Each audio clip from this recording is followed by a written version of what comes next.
muchos argumentos y tenemos demasiado de aquel conocimiento en donde nosotros creemos y decimos que esto es porque nosotros lo creemos así. Y yo le digo, hermano, no es como usted lo crea, es lo que dice la Biblia. Y ahí hay lucha porque usted puede decir, pero es que yo así lo creo. Yo le pregunto qué dice la Biblia. Por eso es necesario que cada uno de nosotros, nos decían, hagamos teología, ¿verdad? Hagamos exégesis. Y es ahí donde usted y yo, hermano, tenemos que estudiar la Biblia, no solo los pastores. Yo siempre le digo, yo no sé si usted ya se encontró con una persona terca. ¿Sabe qué es terco, hermano? O sea, dura, curtida. Y que usted no puede no puede hablar con ellos de Cristo porque le rebate todo, hermano. ¿No he encontrado de eso? Qué duro, hermano. Y usted se va a dar cuenta cuánto no sabe cuando usted se encuentre una persona así, hermano. Que simplemente le diga, estás equivocadísimo. Y todavía se ría de usted por lo que usted le está diciendo. Qué equivocado está. Y usted no sabe ni qué decir. Porque solo se sabe cuál, hermano, Salmo 23, ¿verdad? Solo eso no sabemos. Y la oración de la mañana, Señor, gracias porque permitiste que despertara. Y después esta que ya no es ni oración, ¿verdad? La del dulce compañía, no me desampares. Hasta eso nos aprendemos, ¿verdad? El del ángel de la guarda. Hermano, óigame, necesita usted meterse en la Biblia, o sea, sacar todo esto, hermano. Meterse a ese... ¿Por qué se oye esto, hermano, ese golpe? Es el micrófono. Dios mío, ya se acostumbró a estar con la mascarilla esto. Tiene que meterse usted a la parte interna de la Biblia en donde Dios habla al corazón. Entonces en el 22 Juan dice el amigo del esposo. Él ahí se declara, Juan se declara y dice, yo no soy el Cristo. ¿Por qué es necesario, hermanos, esto? Usted ahora puede decir, pastor, ya sé que Juan no es el Cristo, pero en la época de Juan, en la época de Jesús, hermanos, ellos estaban esperando a ese Mesías, a ese que iba a transformar, iba a crear, iba a hacer algo nuevo. Ellos lo estaban esperando. Y cuando oyen hablar a Juan y ven a Juan hacer lo que hacía, bautizar, ellos dicen, hey, este es el Cristo, si esto es algo nuevo, porque el judío, les expliqué el miércoles, tenía una costumbre y era, hermanos, lavarse. Y cuando usted se convertía al catolicismo, es decir, al judaísmo, usted hacía una especie de ritual, usted pasaba como una pila o una piscina, se quitaba toda la ropa, todo, y eso lo hacían los hombres solamente. Era una cuestión de hombres, hermano, no había ni una mujer ahí. Entonces se quitaba la ropa y entraba a esa piscina desnudo, en donde quería decir que dejaba su vieja vida y salía al otro lado y lo estaban esperando con otra vestidura. Y eso era, hermano, un ritual, y es ahí donde peleaban con Juan. Les expliqué por qué. Porque decían, no es esta la manera. Si tú eres un enviado, si tú eres un maestro, si tú eres alguien que enseña, no es la manera en la que lo tenés que hacer. Pero Juan, hermano, ¿qué estaba haciendo? Juan dice aquí, ya lo vamos a leer, lo había recibido del cielo. No lo recibió de los líderes judíos, no lo recibió de nadie. Dios se lo reveló. Dice la Biblia que Juan vivió en el desierto. Se cree que era de una secta conocida como los esenios. Un grupo religioso celoso del evangelio. Se cree que ellos fueron los que guardaron los escritos del Qumran, unos escritos que hallaron últimamente, que estaba el Nuevo Testamento, el resto del libro del Evangelio de Juan, hallaron varias cosas. Entonces se cree que esa organización escondió estos libros, estos rollos en el desierto, y Juan era parte de esto. Se cree, no hay una seguridad, pero óigame, estando él en esa condición, Juan, en esa comunión, vivía en el desierto, se alimentaba, lo leímos, dice que de langostas y de miel silvestre, se vestía de cuero, hermano. Les expliqué esto, imagínense cómo habrá sido en la época, ¿verdad? Con túnicas bien bonitos, y aparece Juan, hermano, yo no sé si andaba peinadito, pero en las películas lo sacan con el pelo todo alborotado. Y imagínense un cuero tirado encima, hermano, y gritando, arrepiéntanse, porque el reino de los cielos se ha. ¿Qué diría usted si ve a alguien haciendo eso, hermano? ¿Verdad que está loco? Yo les conté, había una hermana aquí, yo no sé qué se hizo esta hermana, si era ecuatoriana o peruana, o yo no sé si era salvadoreña, yo no me acuerdo, pero esta señora andaba descalza. Los que iban a evangelizar al Duomo se acuerdan, descalza, con una su túnica, gritando enfrente de la catedral: hijos del diablo, se van a ir al infierno, arrepiéntate, hermano, y todos nosotros, esta hermana está loca. Para hacer lo que estaba haciendo está loca, pero en realidad, hermano, para hacer esto hay que tener valor. Irse a parar enfrente de la catedral, hermano. Nosotros me acuerdo que estábamos evangelizando en el Duomo, está la acera, y llegó un curita y me dijo: ¿sabes qué? Me dijo: estás en propiedad del Vaticano, me dijo. Si querés hablar de tu Dios, bájate ahí a la calle, me dijo. Yo me le quedé viendo, ¿qué? No sé qué le habrán dicho a esta hermana, pero un día ya no apareció y ya no la volví a ver. O porque ya no fuimos a evangelizar esa zona, ya no la vimos. Pero ¿qué le quiero decir? Hermano, óigame, hacer esto no es una cuestión así simple.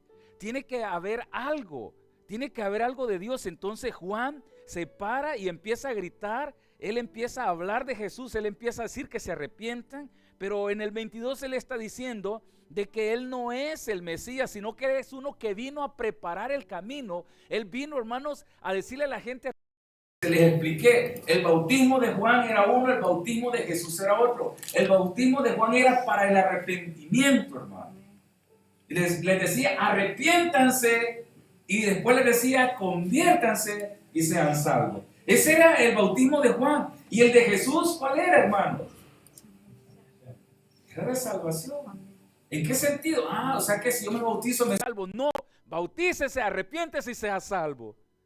Esa era la diferencia. Y si usted ve, le explicaba también que hasta cuando Pablo andaba predicando, encontraron discípulos de Juan. Es más, habían 2 discípulos. ¿Se acuerdan de los nombres de los discípulos de Juan? Yo se los dije acá. 2 nombres, hermano. Eran más, eran como 4. Pero dígame 2 nombres de 2 discípulos de Juan. ¿Habrá sido uno de ellos Andrés, hermano? Que dice que un día andaba Jesús, dice, predicando, y estaba Juan también por ahí bautizando, y vieron a Jesús, y le dijeron: Rabí, mira, y les dijo: he aquí el Cordero, ¿de qué, hermano? El Cordero de Dios, que quita el pecado del mundo. Y desde entonces, dice, ellos que hicieron, hermano, siguieron a Jesús. Hermano, leímos esto, ¿verdad? Solo que no se acuerda, creo yo. Desde entonces ellos siguieron a Jesús. Prácticamente ellos fueron bautizados por Juan, porque si eran discípulos de Juan, o sea, Juan hizo sus discípulos, pero el punto es, hermano, les expliqué que Juan tenía que hacer que ellos vieran a Jesús, porque él lo declara más adelante. Aquí en este versículo 31 lo declara, dice: el que de arriba viene, ¿qué dice, hermano? Es sobre todas las cosas. Aquí Juan lo está diciendo. Él está diciendo: yo no vengo de arriba, Él viene de arriba, Jesús viene de arriba, y Él está sobre todas las cosas. Juan está declarándolo acá, y es necesario que lo haga porque muchos seguían insistiendo que Él era parte, él podía, o era el profeta, Él era el enviado. Usted dirá: sí, pastor, pero yo lo sé. Pero ahora viene la pregunta: ¿cuál es la diferencia que usted lo sepa con aquellos que no lo sabían, hermano?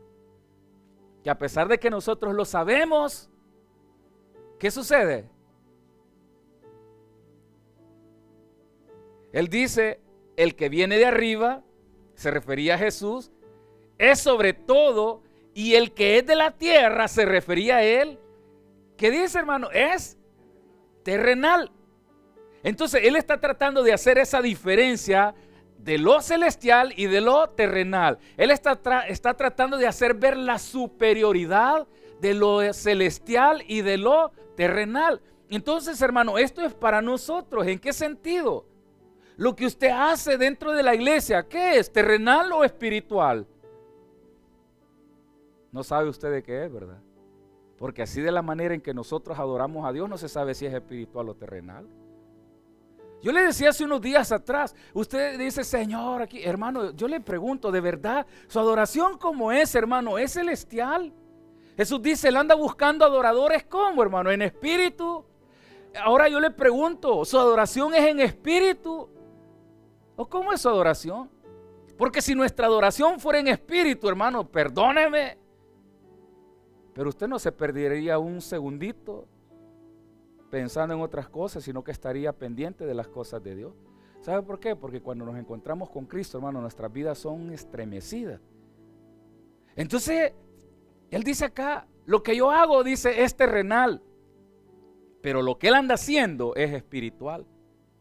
Por eso, sigue diciendo, dice, es terrenal, y cosas terrenales habla. El que viene del cielo es sobre todas las cosas.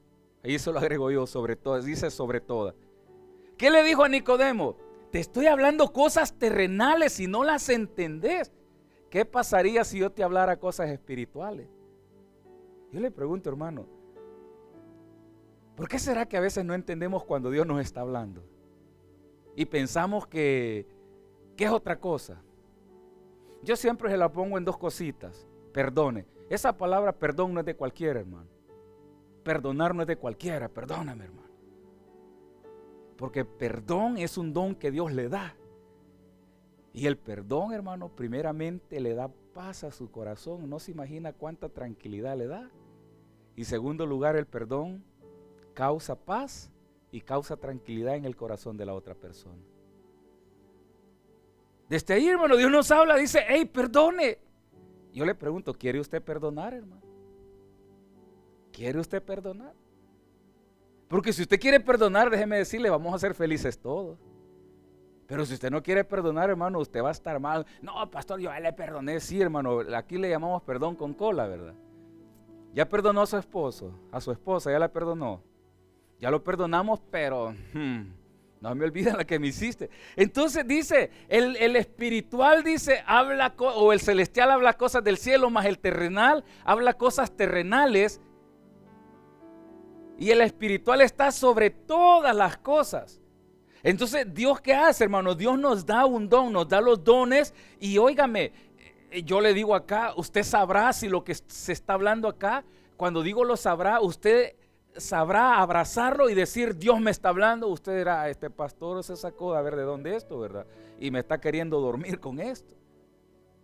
Pero yo le digo, Dios nos habla todos los días, hermano. Cuando dice, no pelees. Por eso el tema de todo el capítulo es Jesús Nicodemo, el nuevo nacimiento. Mire, se habla tanto de las ovejas, ¿verdad? He oído que las ovejas son, pero sabe que las ovejas son pleitistas, hermano. En serio, vea, las ovejas son pleitistas hasta que el pastor les mete un bastonazo, sabe que se quedan tranquilas. ¿Sabía esto?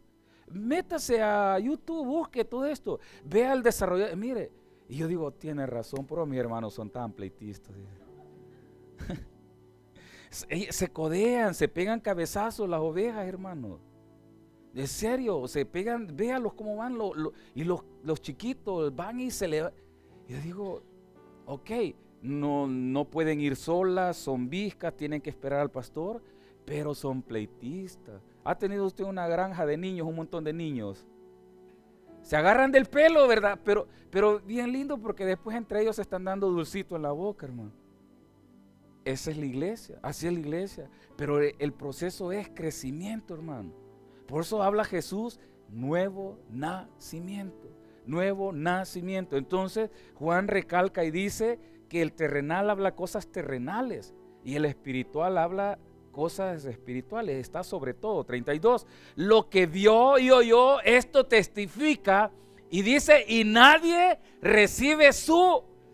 Oiga, Dios está hablando, pero nosotros, sí, pastor, ya me puedo. Hermano, es que no se trata de que usted se pueda la Biblia.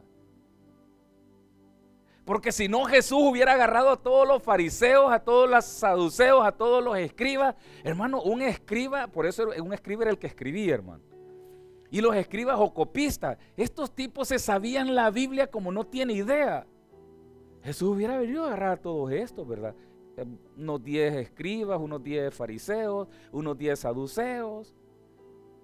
Y ya tiene su equipo formado. Gente, cerebro. Fue a agarrar pescadores, hermano. Ignorantes del vulgo. ¿Sabe por qué? Porque él quería formar. Y le voy a explicar algo. Mientras usted y yo no botamos nuestros argumentos, muy difícil usted va a ser transformado por Dios. ¿Sabe por qué? Porque Pedro, Juan, Felipe, todos estos no tenían argumentos en sus cabezas. ¿O sí, hermano? Ellos habían sido rechazados. Esto se los expliqué también. Ellos habían sido rechazados y no podían formar parte del séquito de fariseos. Y el maestro los fue a buscar porque sabía que en sus cabezas estaban vacías, hermanos, habían sido reprobados. Y Dios puede transformar cualquier mente, pero prefirió esto y formó sus cabezas con las enseñanzas de Él. En cambio, el fariseo, ¿qué hizo con Cristo, hermano? ¿Por qué? Porque la ley de Moisés dice esto, y tú, ¿quién eres? Dame tu escuela y te voy a creer. Decime quién fue tu maestro y yo te voy a creer, hermano. Y Pedro, Pablo, Pablo fue un caso aparte. Felipe, Andrés, no le dijeron a Jesús, Jesús, ¿quién fue tu maestro? ¿A los pies de quién fuiste instruido? Jamás. Y ellos le decían, incluso le decían a Jesús, tú eres, hijo de fornicación. Porque ellos decían, tu padre y tu madre te engendraron antes de estar casado.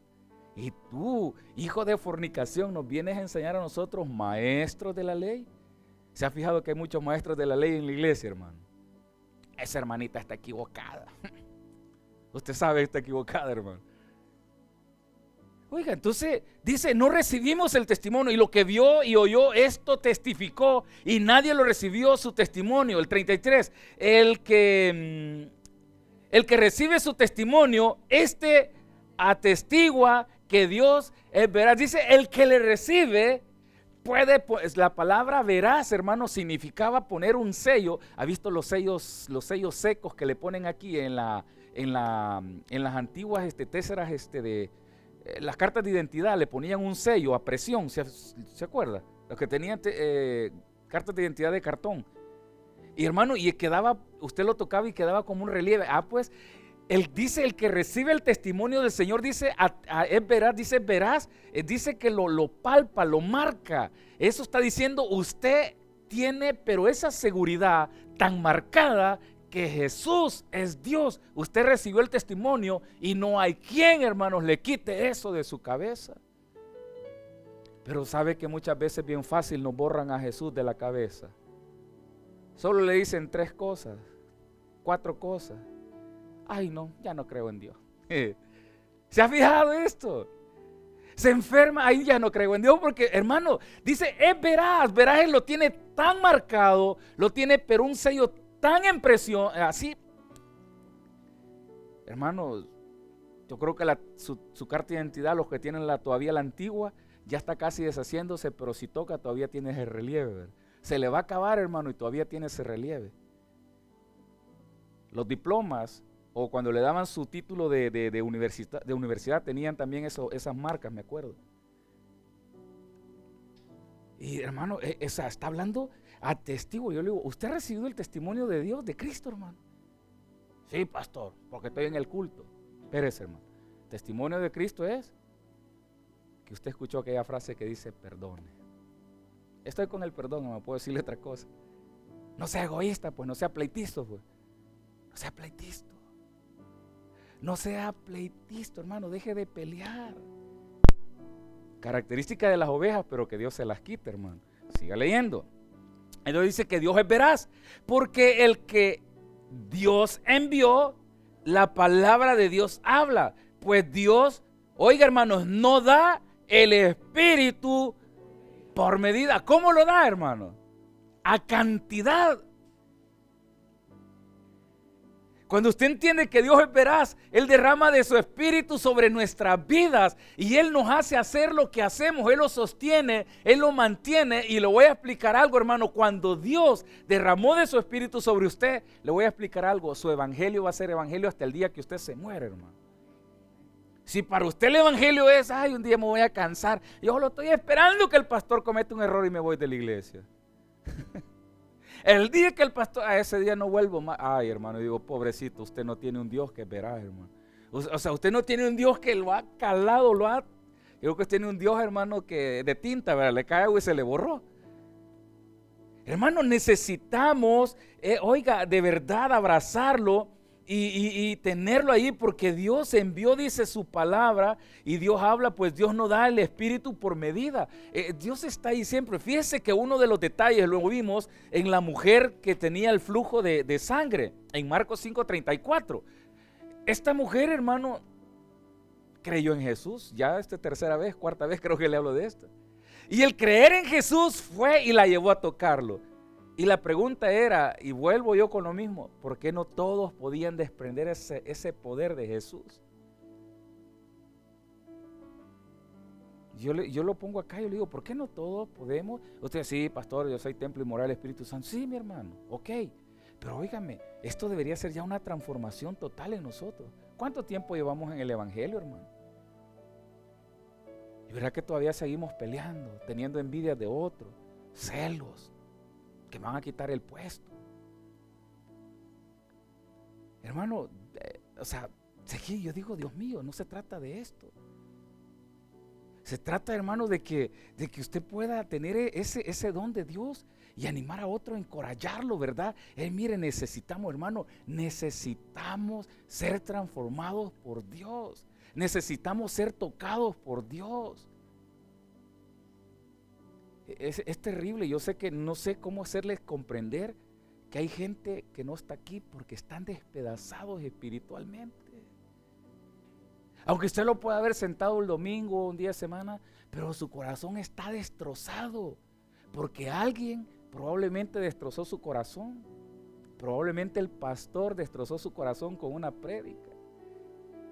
Y a la hermana le dijeron, el pastor le contaron todo lo que vos hiciste y hoy predicó acerca, porque esa es la historia. Y el hermana anda, ay, el pastor de mí, hermano, óigame, hay gente que está mal y esa gente necesita ser restaurada. Y viene a la iglesia y la oveja pleitista la agarra, hermano, y la pescosea. ¿Qué cree que va a pasar? La persona ya no. Entonces, hermano, dice, es veraz, testificamos de que Él es veraz, testificamos de que Él ha derramado su Espíritu Santo sobre mí y lo ha derramado sin medida, lo ha derramado sin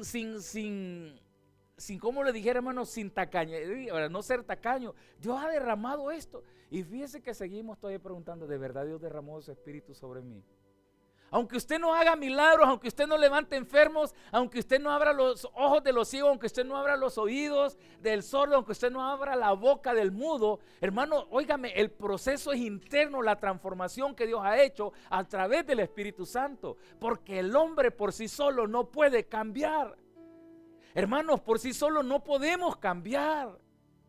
Mire, hay gente que quiere levantar muertos, pero no quiere sanar su corazón. Y una vez oí un pastor, decía él que era profeta, maldiciendo a todos los que le tenían envidia a su ministerio. Imagínese Jesucristo, caiga fuego.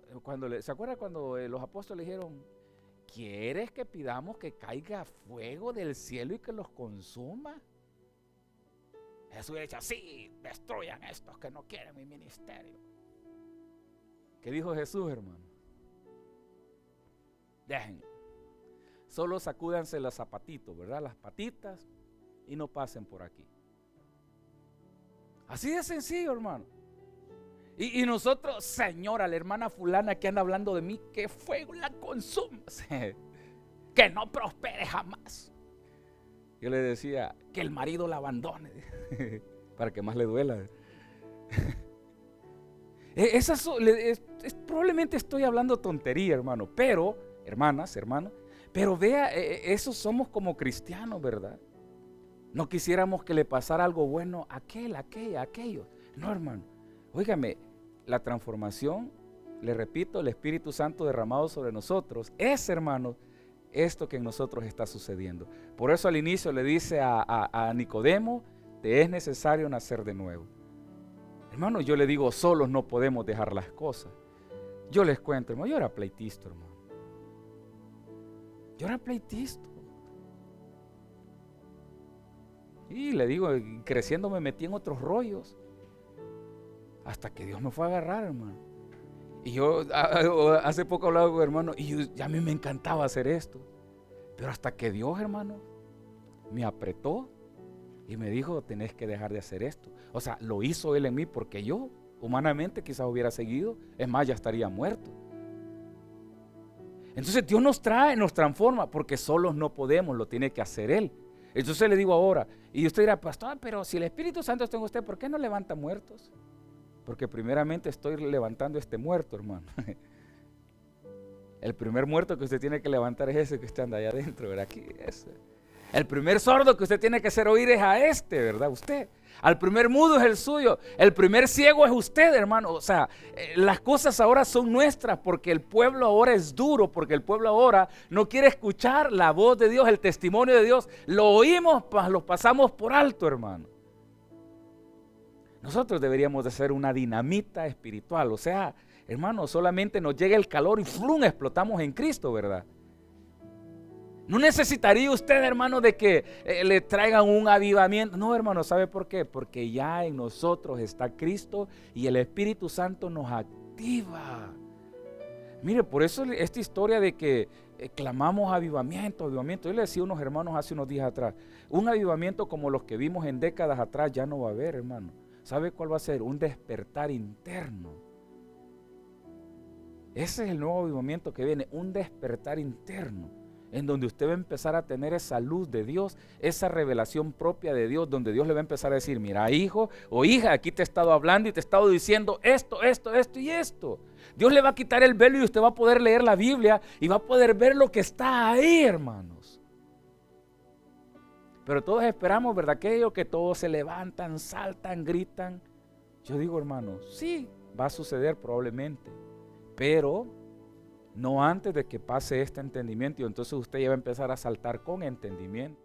Y si va a gritar con entendimiento. Y si va a danzar, pues va a danzar con entendimiento. Y si va a hablar en lenguas, pues lo va a hacer con entendimiento. Pero yo he oído gente hablar en lenguas, pero luego también hablar tonterías, hermano. Y no es esto el punto. Por eso Jesús que está hablando acá, Juan que está hablando acá está diciendo, Dios da su espíritu sin medida. Y luego dice 35, el Padre ama al Hijo y todas las cosas, ¿qué dice, hermano? Ha entregado en su, o sea, Jesús tiene el control de todo. Todo lo que usted y yo hagamos acá, ya sea en el pasado, ahorita y más adelante en el futuro, Jesucristo tiene el control de todo esto. Pero verdad que nosotros pensamos que nosotros tenemos el control. Por eso es bien duro cuando decimos, es que el pastor dice, es que esta es mi iglesia. No, hermano, ustedes no son mi iglesia, ustedes son el pueblo que Dios me ha permitido tener acá, pero cuando Él quiere, hermano, lo hace con ustedes lo que Él quiera, se lo lleva, ¿verdad? Porque ustedes le pertenecen a Cristo, no al pastor Francisco. Ustedes son la iglesia de Cristo. Y Dios nos mueve, nos lleva a donde Él quiere y nos lleva para edificarnos, para restaurarnos, para levantarnos, para hacer de nosotros nuevas criaturas. Y si aquí el pastor no les está dando nada para que usted crezca, pues Dios lo va a llevar a un lugar donde usted pueda crecer, hermano. Pero qué duro cuando usted sabe que no está aprendiendo nada, pero ahí quiere estar porque ahí se siente bien. ¿Se acuerda de aquellas escuelas, verdad? No aprendí nada, pero ya me acostumbré y se quita, tengo la escuela. Y tenían al niño. El niño no aprendía nada, hermano, solo molestar iba, ¿verdad? Pero ahí está la escuelita, hermano. Anhele aprender, anhele descubrir, anhele encontrar de Dios todos los días. Anhele que Dios hable a su vida.